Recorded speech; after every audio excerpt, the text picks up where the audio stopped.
Can-Am Spyder F3, Polaris Slingshot, and Morgan three-wheeler. Is that a motorcycle shootout? Well, technically it is a motorcycle shootout because government regulators all over the country call these vehicles motorcycles. So, we're Motorcycle.com, we're going to review them. Half of Texas disagrees. So there's a problem already with the Slingshot in Texas because Texas approved it as a motorcycle, and then dealers started trying to register them, or they were about to, and I guess the DMV said you can't register these as motorcycles because our definition of motorcycle includes a saddle that goes between the rider's legs, and this has two sports car-like bucket seats and 3 pedals on the floor and steering wheel in front. I guess that combination altogether makes Texas DMV say it's a car. As an industry, I think we kind of got to take the position that yes, these are motorcycles. They're power sports products, they're not 4-wheel passenger cars. And they kind of kicked off with the Can-Am Spyder. It came out in 2008, I think. It gave a different kind of paradigm to what a motorcycle is. 2 wheels in front, 1 in back, and you actually straddle it and you have handlebars. And now Polaris is taking advantage of the 3-wheel market by building what looks kind of like a car, but it's a 3-wheeler, and in most cases it's judged as a motorcycle. And Morgan, they also took advantage of regulators decades ago when they could register it as a motorcycle. And so they're 3-wheelers, but we're calling them motorcycles for this one. Yeah, a quick little history of the Morgan. 1919 to 1950, the original Morgan 3-wheelers were produced. The last one rolled off the old Morgan production line in 1953. Took a long hiatus, about 2012 or so. They're back, and hasn't really changed much. 1.9, we'll round up and call it a 2-liter S&S X-Wedge V-twin. I think we could all agree the smile it put on her face was from ear to ear, correct? The cool factor is off the charts on the Morgan. Really, it feels like you're firing up a World War I fighter plane. I want to yell contact whenever I press the starter button on the thing. And Clear prop, yeah. And it just makes you smile, no matter if you're driving in town or on a canyon road. It's just a real delight to drive. Well, it made us smile also, Kev, because we didn't have to pay for it. Right. That particular Morgan that we tested was $78,000 compared to $20,000 for our Slingshot here and $21,000 for the F3 Spyder that we had. Getting back though to the car versus motorcycle thing, technically we have motorcycles here, you know, according to the DMV, but bucket seats and a steering wheel do not make a motorcycle as far as I'm concerned. And when we are out testing these the other day and the public was coming up because these generated tons of attention, especially the Slingshot and especially the Morgan, no one looked at these as motorcycles. They looked at them as cars. And I would have to agree with the general public that's, you know, kind of where they fall. At least in California, we know for a fact that you can drive these in the HOV lane. You do not have to have a motorcycle endorsement. And with the Slingshot and the Morgan, you do not have to wear a helmet because they have seat belts. The Can-Am, you do have to wear a helmet because there is no seat belt. Can-Am definitely veers more towards the motorcycle than the Morgan and the Slingshot. But I think we should really get onto the performance aspect of these vehicles because that's the more exciting topic of discussion, I believe. Which I think we might have a little difference of opinion here with our Porsche driving car guy, Sean. The rest of us motorcycle guys who rarely get into these things, we felt that the Slingshot was actually really good, especially for the price point of $20,000. At 20 grand, it's the cheapest vehicle of the bunch, even cheaper than the Spyder. And so there's a lot of value there, and no matter where we went on it, it attracts attention. That might get tiring over the long haul, but for people who desire attention, boy, it's hard to beat that one. Right. In the rearview mirror coming up behind someone when they can't see the side and the back, it does, I think you said, it looks like an LMP car, you know, like a Le Mans race car coming up at you, and it really does. Kevin pulled up this alley this morning, and I looked at it, and I'm a pretty big critic of it. And I looked at it, I'm like, man, that looks awesome. It changes as soon as you get to 90 degrees. The front looks incredible. The funny thing is, though, your neighbor who was just walking down and saw the Slingshot, I asked him, what do you think about the looks? He goes, yeah, the back kind of looks like it's not finished, but when you're sitting in the driver's seat looking forward, who cares what the back end looks like? I mean, he's got a point. Sure. Yeah, those are the people you just passed. So the Can-Am Spyder, this is the new F3 model. It's got their new 3-cylinder motor, which is a big upgrade over the old twin.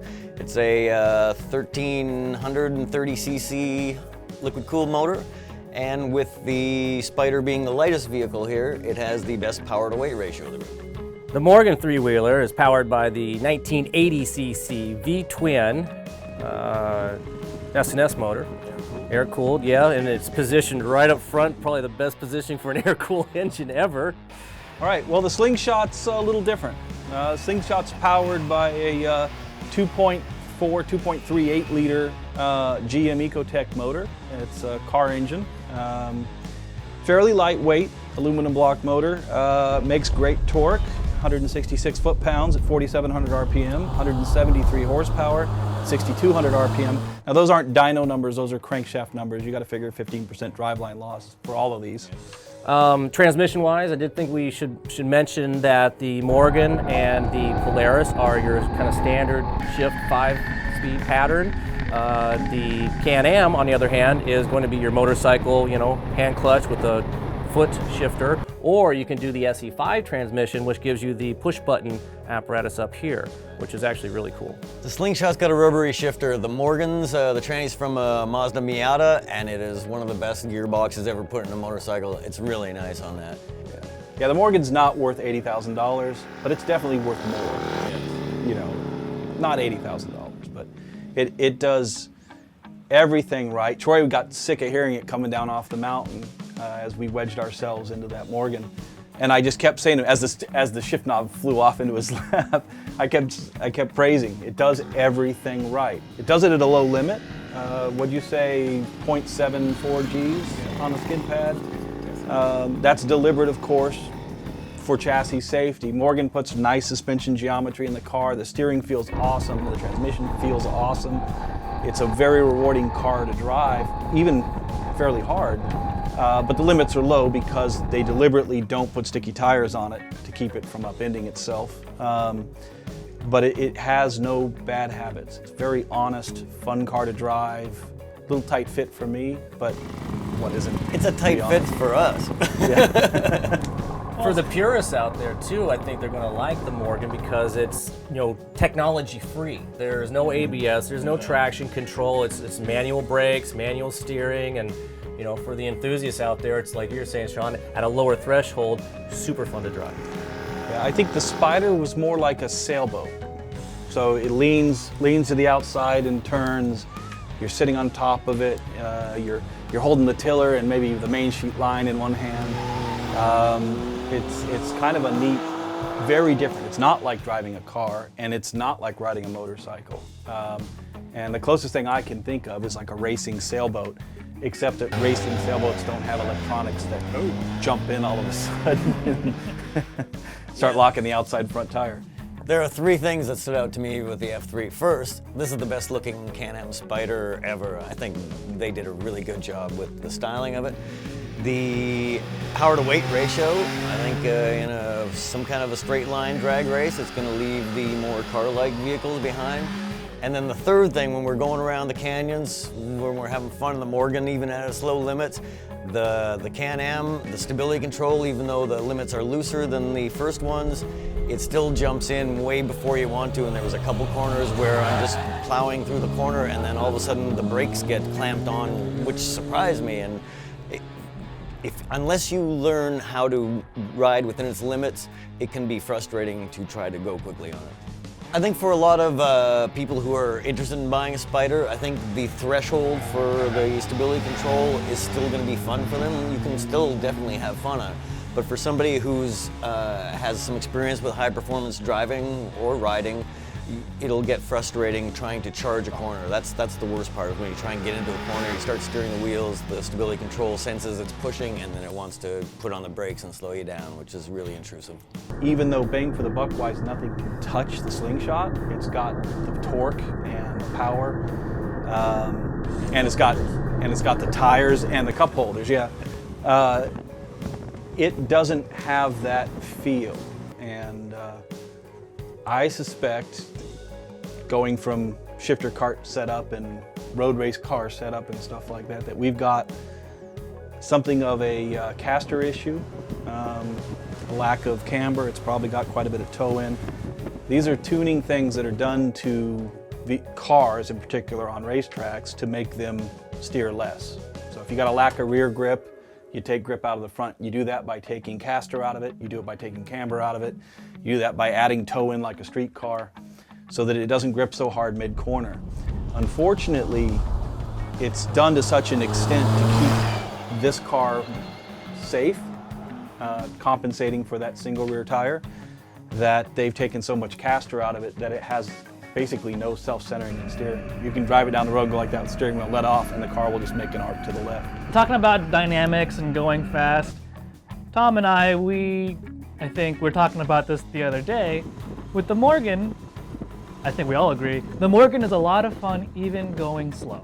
Right. Yeah. You can go slow in it, and you'll still have that smile from ear to ear. You can pick up the pace and you'll still have a smile, but it's not like, I think for guys like us who are performance oriented, when we hop on the Slingshot or the Spyder, we want to go fast in it. It screams, hey, drive me fast, or ride me fast, let's boogie. The Morgan, it's like, hey man, let's just go for a cruise. Let's just hang out, have a good time, and that's okay.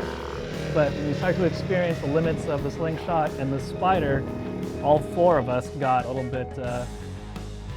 It's opposite. The Morgan, low limits, but you can push it as hard as you want to, and it's still fun, and it behaves. The other two, you push them, and they basically give up. They just say, no, we don't play this game. And it's the opposite, because they look fast, but hate it when you try to make them go fast. I disagree with that. I think the Slingshot does great when you try and go fast and you have the stability control shut off. The steering isn't great. I've driven many cars with better steering, but as far as pushing the limits, I know I'll go faster on a Slingshot than I will on a Morgan any day. Let's factor in what the buyer of these vehicles are. I don't think a guy looking at an $80,000 Morgan is going to be paying too much attention to a $20,000 Slingshot. Possibly, but maybe not. Like, as we brought this up, we've had neighbors coming over going, oh my God, that's super cool. And like our TV producer neighbor next door is like, this thing would be awesome for me to ride to work into Culver City every day. I can get into the HOV lane, it's convertible, it looks badass. And it'll piss my neighbors off, right? Because of the jealousy. Because they'll be jealous. Yeah. They'll be jealous of it, and that's something we did see. I have to concede. Bang for the buck. Nothing can touch the Slingshot with three wheels. Polaris has really nailed a certain consumer in the market that this, again, it's affordable, man. It's $20,000. There's nobody I've run into so far that said, when I tell them it costs $20,000, they think that's expensive. Everybody thinks, wow, that's all? They expect it to be more. Right. Well, even the Morgan, I mean, yes, the one we tested was 80, but you can get the base. It's too much. It's still a lot. It's too Don't get me much. wrong, it's still a lot, but there's lesser expensive versions of that three-wheeler. The base model's about 50, which is a lot, don't get me wrong. So I think what it comes down to is the technicality that these things are classified as motorcycles according to the DMV. We grasp onto that to go out and test these things as a novel, something outside of the normal two-wheel motorcycles that we test every time. I believe we are of the opinion that one of these is close to a motorcycle, the other two are not.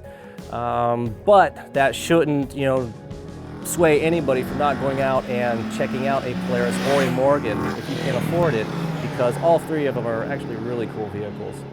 We had a lot of grins when we were driving these things around. It was really a good day. Yeah, can't argue with that. So go to Motorcycle.com. We'll have a ton more information and technical details about what it was like to take these guys out and spin them around the neighborhood for the day, and we'll see you there.